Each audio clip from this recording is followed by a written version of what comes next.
Welcome to the Strategy Mob Podcast. Tune in for everything you need to know to stay in the know regarding the automotive industry. Here's your host, Jason Harris. Hey, what's going on, Podcast Nation? This is Jason Harris here, and thanks for joining me on another episode of Strategy Mob.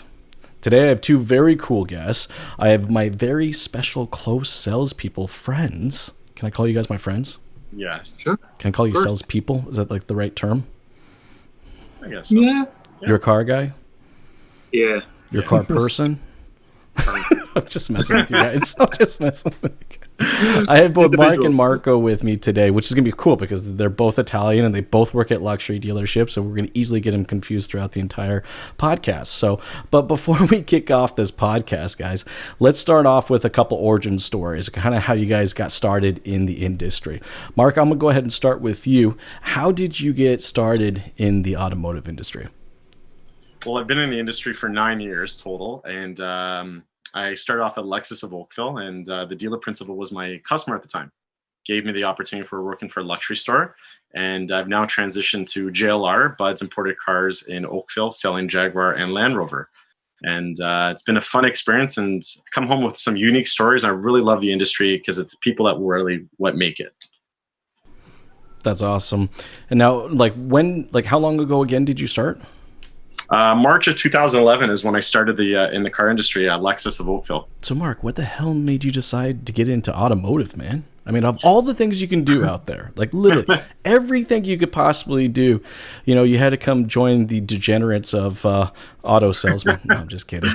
Well, some of us are degenerates. No, but seriously, though, like what made you decide to get into the business? From a young age, I've always liked cars. I've always spoke about vehicles. I was watching videos, magazines, the Auto Trader books that were printed, reading about vehicles. And I found myself helping family and friends always with their vehicle purchases, and worked at the Sony store for 3 years, and the opportunity came up, and I was like, why not do this? And over the 9 years at Lexus, the amount of awards I accomplished in 2019, I sold 160 cars, and I was very proud of that. And just be yourself, have fun, sell cars. That's my main motto, is just have fun. Well, this industry is fun. And then one of the key points to being successful in industry is just being yourself, right? Which you guys have both done. Hey, Marco, for yourself, how did you join our crazy degenerate Island Misfit Toys called the Island Misfit Toys? That's my favorite way to describe our industry, by the way. Like, I got to stop using the word degenerates because it's probably not the best thing, but I love describing our industry as the Island Misfit Toys, so I think it's more appropriate. Anyways, Marco, how did you get started in this business?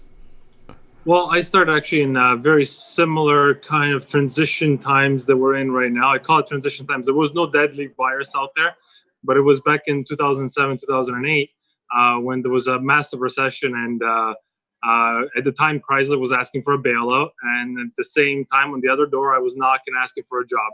So I started for the same. So much like Mark, I started because of my passion for cars, which is probably the worst thing you can do in this industry, is have passion for cars, because it kind of drains it away in a sense. But no, I'm just kidding. It's just it's one of those industries where not a single day matches the previous. So every day is a different day. Every person you talk to is a different person. And what I find most interesting is the fact that the clients, I don't know if Mark can attest this, but the clients we deal with have their own lower realities. So, they hang out with the 5 different people that they hang out their whole life or whatever they spend their days with. And to them, that's normal. And then they come into a dealership and we get to see all these little, I like to call them clusters of what people think is normal. That's a good way of saying it. Yeah. And you get to, you kind of get a view on a little bit of what everybody's day looks like, It's interesting. Keeps things very, very interesting, put it that way, right? So, well, I think that's why we all get kind of attracted to this, like a moth to the flame. I think in some cases, us as salespeople, I think we kind of like getting burned a little bit. Like we like the highs, and as much as we complain about the lows, we like those too because it makes the highs like that much sweeter. Like it makes it stronger, right? Hey guys, I'm curious right now, there's interesting times, right? Marco, you were mentioning, the recession. I went through the whole recession as well. And, the recession progressively got worse, right? Like it was over a 6 to 9 month period, depending where you are geographically, across the country, some a little faster than others, but it was a progression up to, just dealerships being quiet and no one coming through the door. This was like lights were out. We turned it off, so it's a very different time frame. During the recession, it had to do with economics.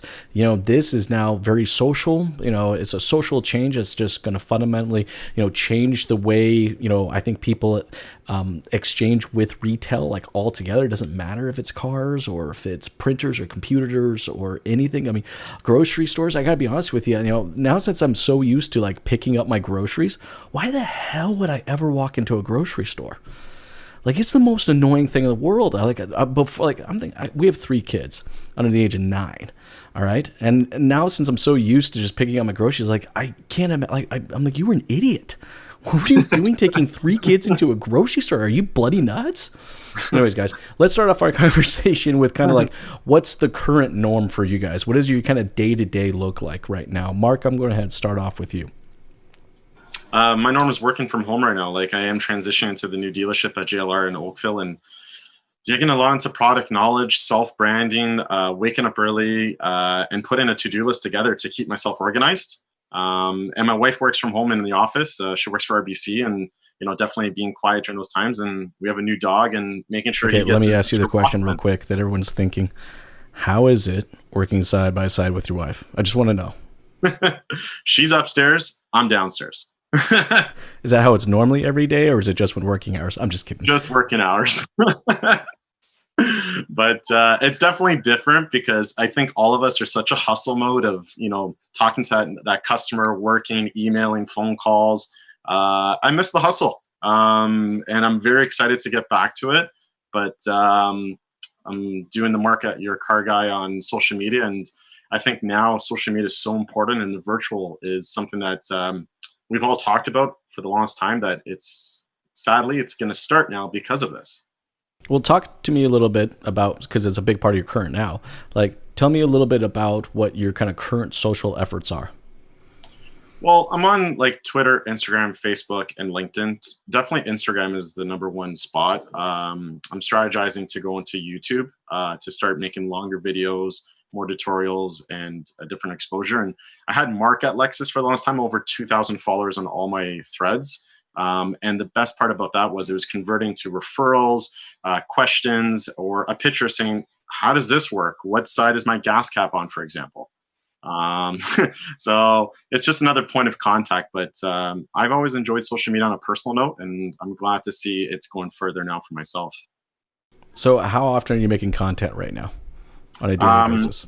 Right now, like this past Monday, I went to a dealership, shot my intro video. I probably have about 10 videos all prepared right now. But when I was doing Mark at Lexus of Oakville, my goal was to be on there every other day and hopefully a story posted every day. Because if you're not there every 3rd to 4th day, in my opinion, people forget about you. And you need to be on top of that all the time, even if it's the simple little things of people sharing a comment or get a picture of someone, a review, and post it. So I got to get back to my norm, which it will happen, and it's going to be every other day. Well, I definitely want to elaborate more on that because I know both you guys spend a lot of time on social, creating content, and I know it's a part of you guys' growth strategy and referral strategy. But before we go any farther, though, on that, I want to give Marco a chance. Can you kind of throw at me, man, like what's your day-to-day look like right now? I got my appointments booked back to back, and just video calls with clients, showing them vehicles, vehicle walkarounds, virtual test drive. Pretty much everything that I was kind of doing before. And before it was like, let's say 10 to 20% of people I was doing video walkarounds and what's not with, which were my leads. And then the rest were walk-ins and repeat business and service clients. Now it's 100% of it is virtual and video calling and everything else, which is, it's great in one sense because, you get to do them, you get to do vehicle presentations one after the other. You don't have to go through the entire process before you get to do a vehicle presentation with the next client. You do them back to back, and then you sit back down, you send all the quotes out, and you call the clients one by one. So it's a bit more I think it really streamlined our process quite a bit. And the thing with the car business is the car industry is, we had the steps, meet and greet, needs analysis, da. So all those steps now are going to have to be thrown out the window, but they're just going to have to be reorganized, I believe, right? So, and the idea ultimately is the same. You want to meet the client and close them. So beginning and end doesn't change, just that you're going to shuffle things around in between, the test drive part especially, right? Yeah, it's just kind of how we're doing it, right? I mean, I don't think necessarily the process changes as much as it's not solidified like it used to be. It's like you had to show up to the dealership. You had to do this, this, and this before we could get to any type of documentation, right? And now it's like, I think now what we've had to do is we've had to actually kind of hand the steering wheel over to the customer and kind of give them the chance to steer the direction of the process a bit more than we've ever have in the past. I mean, face it, guys, as an industry, we are full of a bunch of like self-controlled, like wanting to control everything, right? Whatever I'm trying to say, I'm lost for words.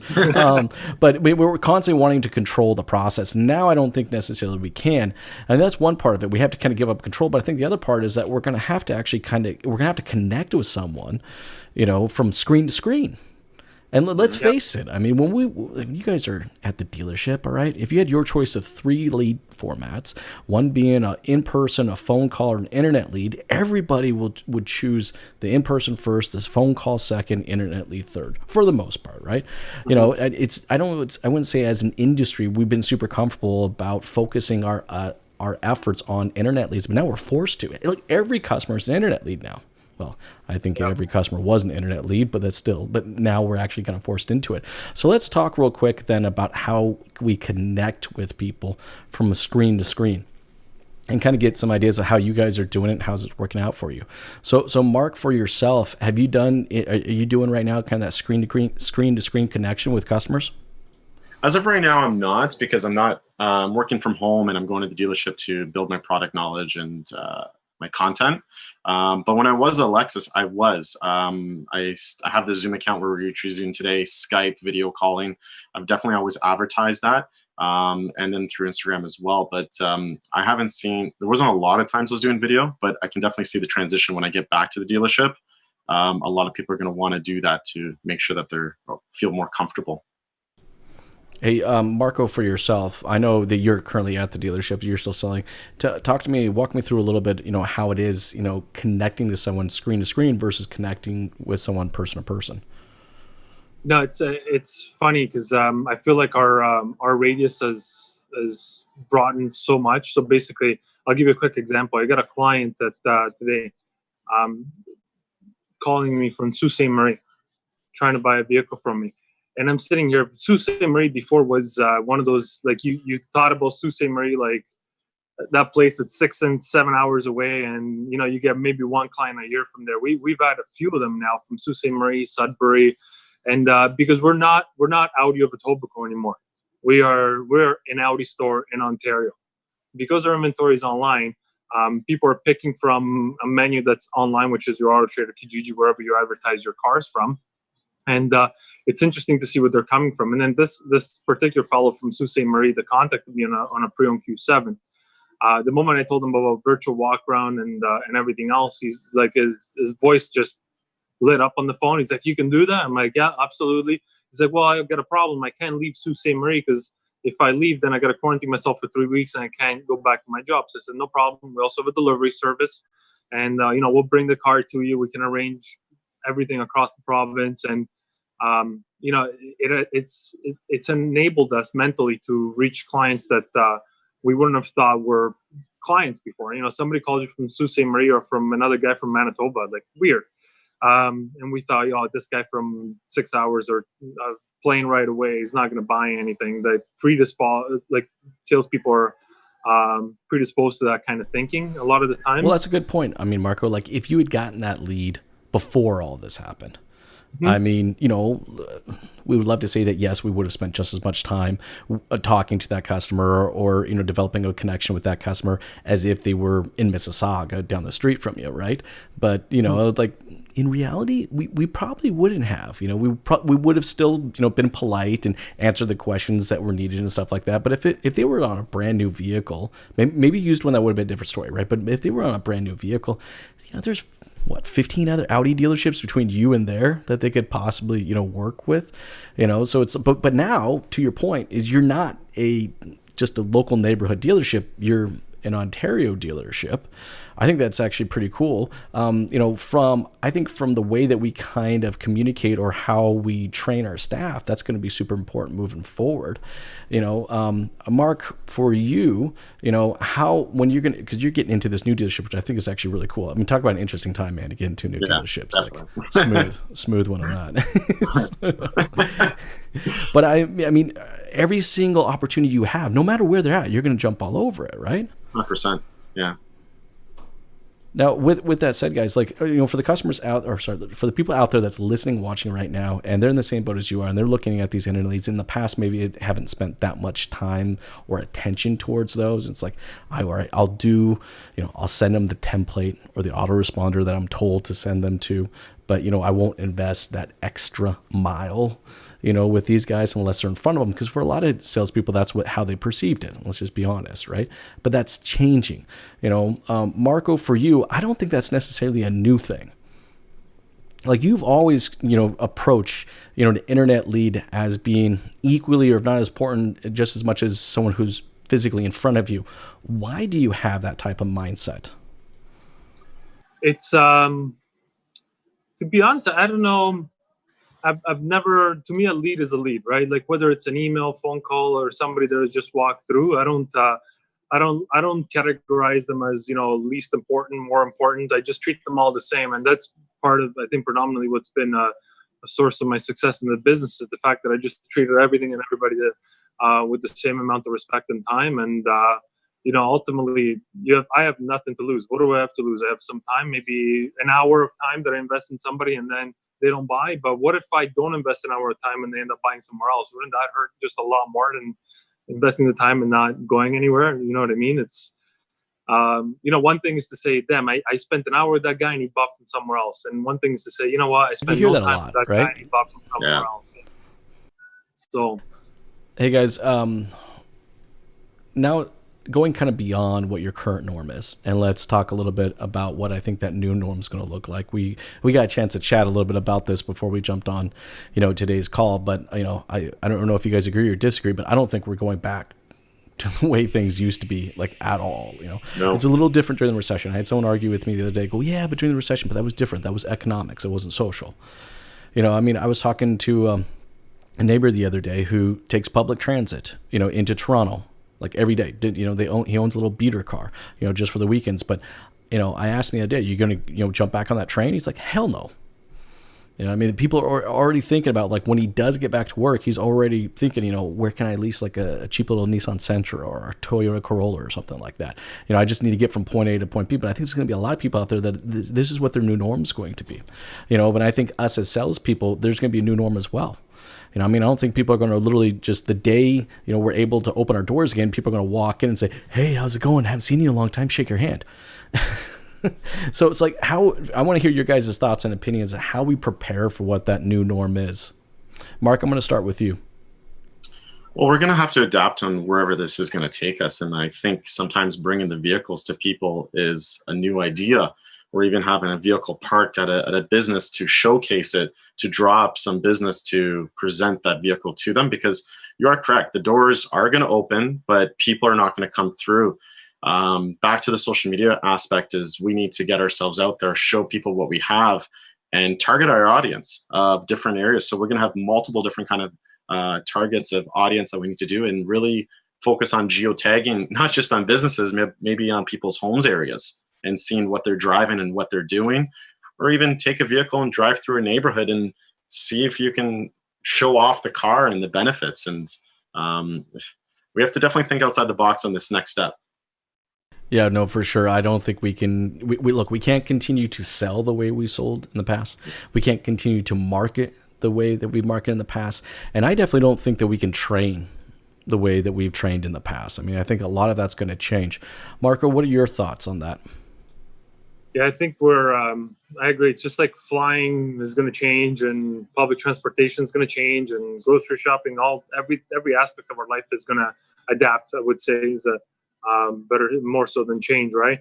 Yeah, I think it's going to be interesting. I mean, from a dealership perspective, I feel for the dealer principals, the owners that made the investment of building these, 20, 30, 40, $50 million dealerships.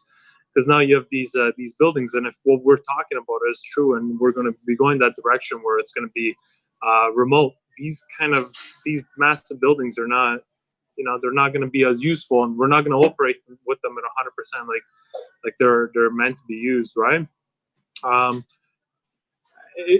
My biggest thing that I keep trying to think about is mostly not so much sales, because we can kind of do it anywhere, really. It was nice to have a showroom and do it from the showroom and meet somebody. I've missed it. I haven't shaken somebody's hand in over 2 months. It's killing me. I agree. But Yeah. what about service, right? Like that's my thing. How is service going to adapt to this? And that's my question. That's what I'm starting to look forward to seeing change, because that's one thing that you cannot not come to a dealership for, right? So. Yeah, I don't know what you guys think about that, or how you feel. I got another question for you guys. The fact that you guys are both in sales, I think it's a good question. Before all this happened, there was a percentage of people that were just getting ready to enter into the business. In fact, I was talking to a salesperson the other day that literally a week before this all went down, he got hired by a dealership and was supposed to start like a week, like the same week that he was doing all the layoffs, right? So like there's a handful of people out there that was like, yeah, I'm going to get into the car business. This is going to be fun. And then bam, this happens, right? So what would you say to a new, car salesman, as a person that's coming into the business right now, who's never been in the business before, knowing what we know as far as the sense that we pretty much just have to throw out the old playbook and rewrite the playbook.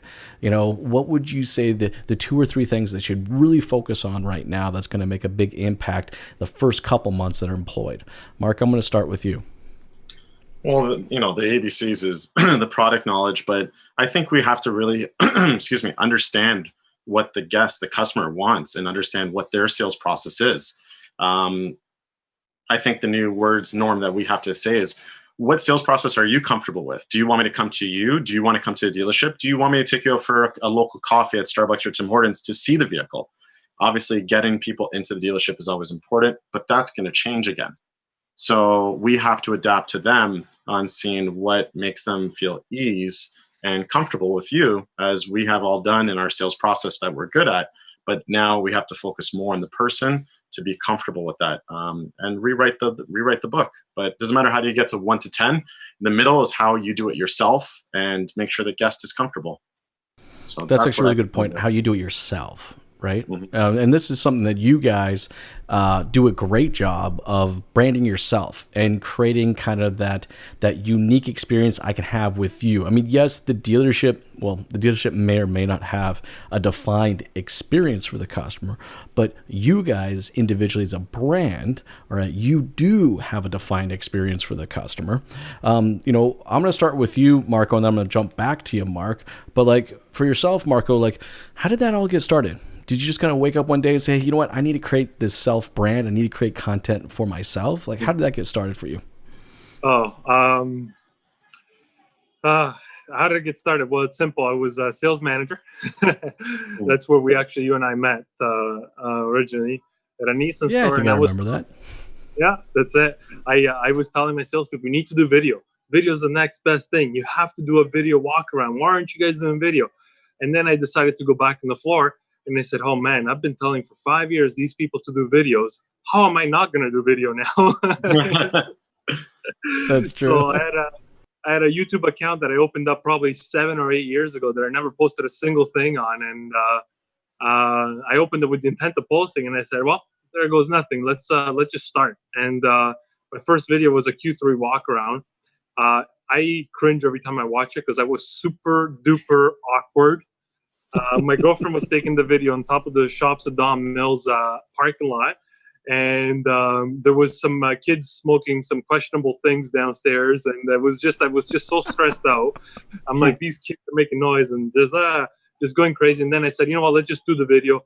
And I hated it, and I hated while filming it. I hated editing it, and I hated posting it. And it's got 5,000 views, and I got 3 leads out of it. And I'm sitting there going, "What the hell? I wish I did this before." So what'd you do, man? You just kind of have to just finally just kind of bite the bullet, know that it's going to be painful, and just do it? Yeah, I just, that's exactly what I did. Yeah, I just bit the bullet. I got in front of the camera. I got it done. And again, I hated it. And then I looked at the results, and I'm like, why was I so upset? Why was I hating it so much? It's easy. It takes moments to do it. And, maybe Jason was right. Maybe Jason was right. I think we should actually name the podcast "Maybe Jason Was Right" on this one, because Mark, me and you have also spent some time, really kind of jamming about this as well. Mark, what made you decide just to hit the red button and start putting content out there? Well, in my eyes, where it all started is I was making content by accident. Before social media, I was taking pictures, sending video to people, texting through WhatsApp. Then all of a sudden, I look at my phone, I have all this stuff, all this content, and I'm like, if I would look at this, why wouldn't someone else look at it? And that's how I started to kind of streamline everything, create all the content, go in there. And now, like I was telling you guys, I've rebranded myself as Mark, Your Car Guy. And I've created a website, I'm creating a logo, sending people information. And it's just, so it all kind of fell in my lap, and I just ran with the opportunity. But going into the Game Changer with you and listening to what you guys were doing, and understanding that. And it's not always about the best camera. It's about just picking up your phone, editing it. I use Adobe Rush on my cell phone, which does amazing, and create. It's actually a pretty good product. Like anybody out there that hasn't done video editing, and it takes a little bit of learning curve, but for a mobile editing tool, it's phenomenal. Yeah. Well, a long time ago, I took Sheridan. I was at Sheridan for media. Never thought it would be anything I would ever use. And all of a sudden, all this Adobe information I had back in 2007, 2008 is all coming back, and it's all worth it. But content is around you all the time. Have your phone with you, take pictures. If it's cool for you, it's cool for someone else. I like that. That's actually a great way to kind of approach it, right? People always are asking me, well, what kind of content should I make? I don't get it. Can you give me a list of 53 things I can do? And it's but no, Mark, that's actually a perfect way of saying it. If you think it's cool, other people are going to think it's cool too. It's a great way to kind of get started creating content. And it is, Marco, to your point, it's just a matter of just pushing the red button, isn't it? Yeah.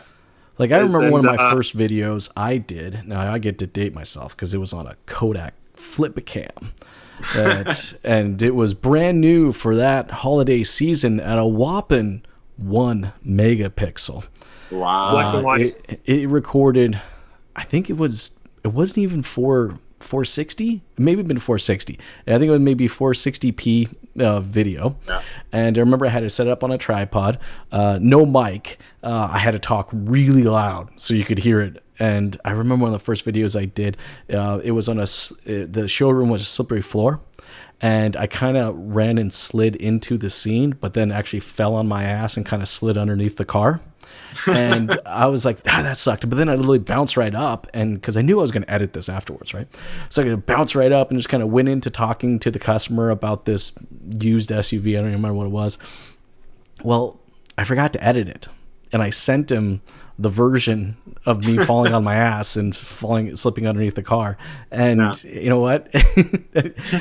I saw a copy of the video floating around somewhere 4 years ago, and people are still using it as an example to shoot video. Wow. But it is, you just gotta hit the red button. You gotta put it out there. But I actually think that's the best part about it, right? It's you're connecting with a person. It's just a person. It's not. The issue I run into, and I want to hear you guys' thoughts on this. I think where salespeople screw this up when creating content is they come up with a persona. You know what I mean? They're not being real. Yeah, right. They're being the monster truck announcer. And they're not just being who they are, and they're just kind of yelling and they're loud and kind of nauseous and just like I don't think that's like. I think I that think all we just comes be who down to are. a sales call as well. Like when you're on a sales call, do you act yourself or do you put a character on? For me, I act myself. Be honest, be blunt, have fun, sell cars. That's the same thing I bring to my social media. There's no reason to put a new acting thing on. Be yourself. Takes too much work. Yeah. It does, right? It actually takes a lot of work to be fake like that. And then when someone comes into the dealership and finally connects with you and they realize that's not who I was connecting to online, and then we feel, what's the term I'm looking for, guys? Catfished? Am I saying it right? There will be an e-lead the next day. I may have totally just used the wrong term on this.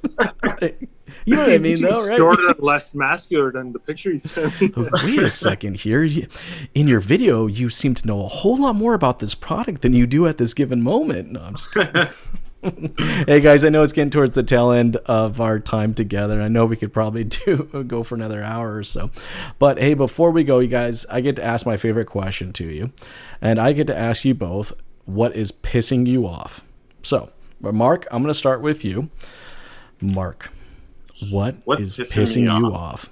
What's pissing me off? I want to go back to work. I want to start working with people again, selling vehicles. Yes, the shaking the hands thing is going to stop, but I miss my hourly espressos at the dealership and really congratulating someone and getting to that delivery process, which makes it all worth it at the end of the day.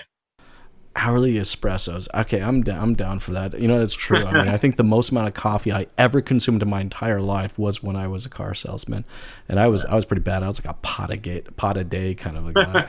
All right, Marco, for yourself, what is pissing you off, sir? I mean, like Mark said, it's the fact that I just want to go back to having a full staff here, man. Like I just want to. It's nice to be able to still work in these times, and it's just two of us here at the dealerships. But I miss my coworkers, man. Like it pisses me off that every day I got to come into work and just be just the two of us and not have that personal connection with other people that you work with. How was your weekend and stuff like that. Now it's more like, hi, from far away, and go to your desk and sit down and work on whatever it is that you've got to work on that day. It pisses me off that I can't have my normal life again, which is what pisses everybody off nowadays, right? So, yeah. That is very true. That's very true. Hey, guys, before I let you go, though, for everybody out there that's watching and listening right now and would love to connect with you and kind of follow along with your journey and check out your content, what is the best way to do so? Mark, I'll start with you. My name is Mark Palmieri. I work at Bud's Imported Cars, Jaguar, Land Rover in Oakville. And you can follow me on my social media handle called Mark Your Car Guy, or LinkedIn, Mark Palmieri, and would love to connect with you just to talk about cars or sell you a JLR product. Awesome. Hey, Marco, for yourself, what's the best way to connect with you, sir?